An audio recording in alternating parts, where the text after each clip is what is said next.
Welcome back, everyone. We're diving into something pretty powerful today. Mental strength. Ooh, I like that. Powerful indeed.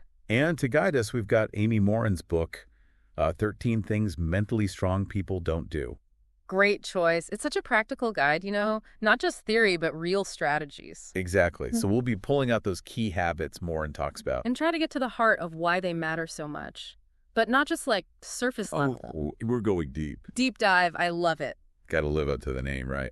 But beyond just the habits themselves. We want to look at the psychology behind them, too. Yeah, the why behind the what. Yeah. And Morin actually uses some really compelling stories in the book to illustrate all this. Those stories are what make it so relatable, I think, because what I find refreshing about Morin's whole approach is that it's not about becoming some, emotionless robot. Right. Not about suppressing all your feelings. Exactly. It's more about recognizing where we're kind of giving our power away. Oh, that's good. And then reclaiming it through the choices we make Well, consciously. Makes you wonder, though, are we, programmed to sabotage ourselves sometimes? Interesting thought. I mean, just thinking about all the ways we hold ourselves back. Lots to unpack there, for sure. But I think Morin's own story is a powerful testament to that idea, To overcome the kind of grief she experienced losing her mother, her husband, Lincoln, then her fiancé, all suddenly it makes her advice hit differently, don't you think? Absolutely. Her insights come from a place of real lived experience. Forged in fire, as they say. Okay, so let's get into some of these don'ts that really stood out. Yeah, which ones resonated most? For me, the idea of don't dwell on the past was huge. Oh, that's a big one. Morin uses this story of Gloria. She's a woman whose adult daughter keeps moving back in after every failed relationship. Classic example of what psychologists call rumination, right? Rumination. Yeah, it's that thing where you just replay past hurts and disappointments over and over in your mind, like a broken record. Ooh, I get that. But what's fascinating is that it actually keeps our brains in a stress response, even though the original event, whatever it was, might be long gone. So your body's still reacting as if it's happening right now. Exactly. And as we see with Gloria, this can totally prevent you from moving forward in life. It's almost like those grooves on a vinyl record. If the needle keeps getting stuck in the same groove, you never get to hear the rest of the song. Love that analogy. And this connects so perfectly to what Morin describes about her own grieving process, that pull to stay in the past where her loved ones were still alive. Yeah. But she realized that clinging to that past was actually stopping her from creating new, happy memories. Wow. And this is where the idea of forgiveness comes in, I think. So it's not about condoning what happened, right? No, not at all. But more about letting go of the resentment for your own sake. Exactly. Freeing yourself from those chains so you can actually move on. It seems like a key part of mental strengths is recognizing that. Even though bad things have happened in the past, we still have a choice in how we react to them. Absolutely. We can't change the past, but we can choose how it affects us now, in the present, and in the future. Okay, that's powerful. And speaking of perspective, another don't that really hit me was don't resent other people's success. Oof, that one's tough. Isn't it? I feel like we all struggle with that sometimes. For sure. And Morin uses some great examples to make her point. Yeah, on the one hand, we have Herb Brooks, the Olympic hockey coach, Yeah. the guy who was cut from the very team he later led to victory. Can you imagine the mental strength it took to not only overcome that rejection, but to turn around and support those players? It says a lot about his character, doesn't it? Definitely. He was able to separate his own ego from his passion for the sport. Yeah. Instead of being bitter, he achieved something remarkable. Exactly. And then you have James, who's so fixated on his ex-wife's fancy lifestyle. Yeah, he's totally consumed by it. Yeah, that he misses out on quality time with his own daughter. So caught up in what she has, he can't see what he has. This is where defining success for yourself comes in. Right. What does success actually mean to you? Totally. Not measuring yourself against some arbitrary standard. Yeah, it's about aligning with your own values. I love that. And I think this ties in beautifully with the next don't. Don't give up after the first failure. Oh, that's a good one. And the story of Milton Hershey, the chocolate magnate, it's perfect for this. Did you know his first few candy businesses were total flops? Really? The guy who built Hershey, Pennsylvania around chocolate. The one and only. But it really challenges that idea that successful people are just, inherently lucky. Like they're just born with it. Right. What set Hershey apart was his belief in his vision. He didn't let those setbacks define him. He just kept going. That's what they call a growth mindset, right? Exactly. He saw each failure as a learning opportunity, a stepping stone, not a roadblock. It makes you think about how fear of failure stops so many of us from even trying in the first place. Oh, for sure. Fear can be paralyzing. And then, in contrast to Hershey, Morin tells the story of Christy, the mom who keeps yelling at her kids. Uh-oh. But it's because she hasn't figured out why her discipline isn't working. So it's like a cycle of frustration. Exactly. And she keeps seeing those repeated attempts as proof that she's a bad mom. Instead of stepping back and analyzing the situation. This is where self-discipline comes in, Yeah. right? Not in the, like, drill sergeant sense, but More like having the awareness to say, okay, this isn't working. Why? Let's try something different. yeah, exactly. It's about being adaptable. And understanding that setbacks are just a part of the process. Mentally strong people don't let those setbacks define them. They use them to grow. There's that saying, right? Fall 7 times, stand up 8. Love it. Persistence is key. And speaking of things that can really trip us up, let's talk about this next don't. Okay, which one? Don't expect immediate results. Oh, yeah. That one hits home in our world of instant everything. Doesn't it? Like, we're wired for instant gratification these days. It's true. I mean, look at Marcy's story in the book. She goes to therapy and wants the doctor to give her happy pills to fix everything. Marcy's story is so relatable. Like, we want quick fixes for everything. Lose weight without changing our diet. Get rich without putting in the work. Find love without any risk of heartbreak. It's crazy. It's like we want to skip to the end of the movie, you know? Totally. Missing out on all the good stuff along the way. Exactly. Yeah. But the thing is, real change, the kind that lasts, that doesn't happen overnight. Nope. You don't go to the gym once and suddenly become a bodybuilder. Right. It takes time, effort, consistency. And with mental strength, it's the same. Patience is key. It's about the journey, not just the destination. And I think setting realistic expectations is a big part of this. Yeah, breaking things down into smaller steps, right? Exactly. And celebrating those small wins along the way. It's like those video games where you level up gradually. Each achievement keeps you motivated to keep playing. Perfect analogy. Okay, switching gears a bit. I want to talk about don't give away your power. Oh, interesting. What does Morin mean by that?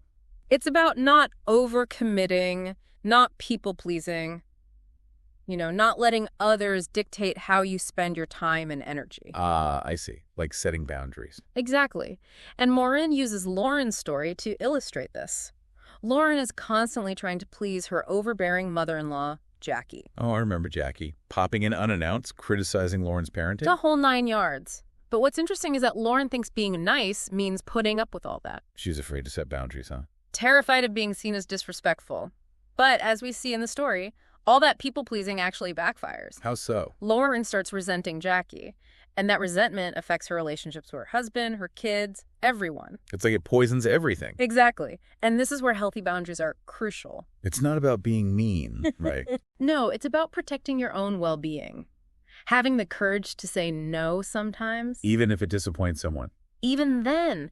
And I think this ties in with the fear Morin talks about. Remember Dale, the teacher who dreams of starting his own woodworking business? Yeah, he's got all this passion, but is totally paralyzed by fear. Right. And it's amazing how often we let those what-if scenarios hold us back. Living in our comfort zones, even when we long for something more. And what's interesting about Dale's story is that his fear comes from a past experience that might not even be relevant anymore. He lost money on a real estate investment years ago, and now that fear is making him afraid of all risks. Even the calculated ones. It's like that one bad experience is defining his whole future. That's sad.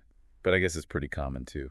Definitely. And it highlights how important it is to challenge those negative thought patterns. It's not about being fearless, but about not letting fear control us. I love Morin's suggestion to create a fear list. Oh, yeah, that's a good one. It's so simple, but by writing down those fears, we can start to see them more objectively. And realize they're often not as scary as we make them out to be. Exactly. It's like that growth mindset again, right? Absolutely. Instead of seeing challenges as threats, we can view them as opportunities for growth. And focusing on what we can control, our actions, our attitude, not the things we can't. Exactly. Now, let's shift to a don't that I think is so relevant today. Don't fear alone time. Oh, that's a good one. In our constantly connected world, it's easy to forget how important it is to just be alone sometimes. Isn't it? Like, we're almost afraid of our own thoughts. Remember Vanessa? who had to fill every single moment with activity. Yeah, she couldn't just sit still, could she? It was like she was running away from something. Baby from herself. Maybe. And I think this is where the difference between loneliness and solitude is key. Explain that. Loneliness is that feeling of isolation that's forced on us, but solitude is a choice. It's about intentionally disconnecting from the world to connect with ourselves. Ah, I get it. Like one is being alone against your will, the other is choosing to be alone. Exactly. And Morin uses Alicia's story here. Alicia developed transient amnesia from stress. It's like her mind forced her to take a break because she wasn't doing it herself. Wow. That's intense. It is, but it highlights the benefits of solitude, which, by the way, are backed by tons of research. Oh, really? Yeah, spending time in nature, practicing mindfulness, just being introspective. These things can reduce stress, improve focus, even boost creativity. So it's like giving our brains a chance to recharge. Exactly. And in those quiet moments, that's often when we have those aha moments, those insights that help us navigate life. It's like our brains need that space to process everything. Exactly. Okay, let's tackle a don't that's particularly relevant in today's social climate. Don't feel the world owes you anything. Oh, that's a big one. I feel like there's a growing sense of entitlement these days. I agree. And Morin uses some powerful examples to show the dangers of that mentality. Like the affluenza defense, where a wealthy teenager's actions were excused because he was supposedly too privileged to understand consequences. It's disturbing, isn't it? Like, privilege somehow absolves you of responsibility. It sends a really dangerous message. It does. But then we have Sarah Robinson, who was diagnosed with a brain tumor at 24. Oh, I love Sarah's story. It's incredible. Instead of feeling sorry for herself, she dedicated her life to helping other cancer patients get treatment. She even created Sarah's House, a place for patients and their families to stay while they're going through treatment. Talk about turning a negative experience into something positive. Sarah's actions are all about giving, not taking. And I think that's a powerful antidote to entitlement, right? Focusing on what we can contribute to the world. Absolutely. It's a reminder that even in the face of hardship, we always have a choice in how we respond, victim or agent of change. And that choice, I think, speaks volumes about our mental strength. It really is amazing how these stories bring it all to life, you know, what it means to be mentally strong. But I'm wondering, how do we actually put all of this into practice? Yeah. The million-dollar question. And this is where it gets tricky because there's no one magic formula. Right. No easy answers. But Morin's advice, I think, boils down to a few key things. First, it's about self-awareness, paying attention to those thoughts and behaviors that might be holding us back. Like those subtle ways we give away our power. Exactly. The patterns that keep us stuck. It's almost like taking inventory, huh? Yeah, like a mental and emotional inventory. Yeah. Seeing where those unproductive habits show up in our lives. It reminds me of those personality tests people take sometimes, you know, just for fun. Oh, yeah, those are fun. But instead of focusing on our personality traits, we're looking at those deeper patterns, the ones that drive our behavior. Exactly. And once we've identified those areas where we want to grow, it's important to start small. Don't try to change everything at once. Yeah, overwhelm is the enemy. Right. So pick one don't that resonates with you and focus on that. Maybe it's gratitude. Maybe it's boundaries. Maybe it's taking a calculated risk. I guess patience is key here too, right? Absolutely. Real change takes time. Consistent effort. And that brings us back to self-discipline. It does, but I think it's important to think of it as self-compassionate discipline, not the harsh, self-critical kind. So not beating ourselves up when we mess up. Exactly. Treating ourselves with kindness even when we stumble. We're all works in progress, after all. Progress, not perfection. Love that. And another thing to remember is that we don't have to do this alone. Having a supportive network, friends, family, mentors, can make a huge difference. People who believe in us, who encourage us, who challenge us to grow. Exactly. And therapy can be a great resource, too. It provides a safe space to explore those tough thoughts and behaviors, and a therapist can help you develop personalized strategies. It's like having a personal trainer for your mind, helping you build those mental muscles. So we've covered a lot today, haven't we? We have. We dug into those 13 don'ts, explored the psychology behind them, and even brainstormed ways to apply them in our own lives. But before we wrap up, I want to emphasize something Morin says in the book. Mental strength isn't some innate quality you either have or you don't. It's a skill. Like a muscle you can build with practice. Exactly. And the more you use it, the stronger it gets. So as we leave you today, we want to leave you with this question. What's one small step you can take today to start building your mental strength muscle? Whether it's practicing gratitude, setting a boundary, or facing a fear, embrace the challenge and watch yourself grow. Thanks for joining us on this deep dive into the world of mental strength. It's been a pleasure. We hope you found it insightful, empowering, and most importantly, a catalyst for positive change in your own life.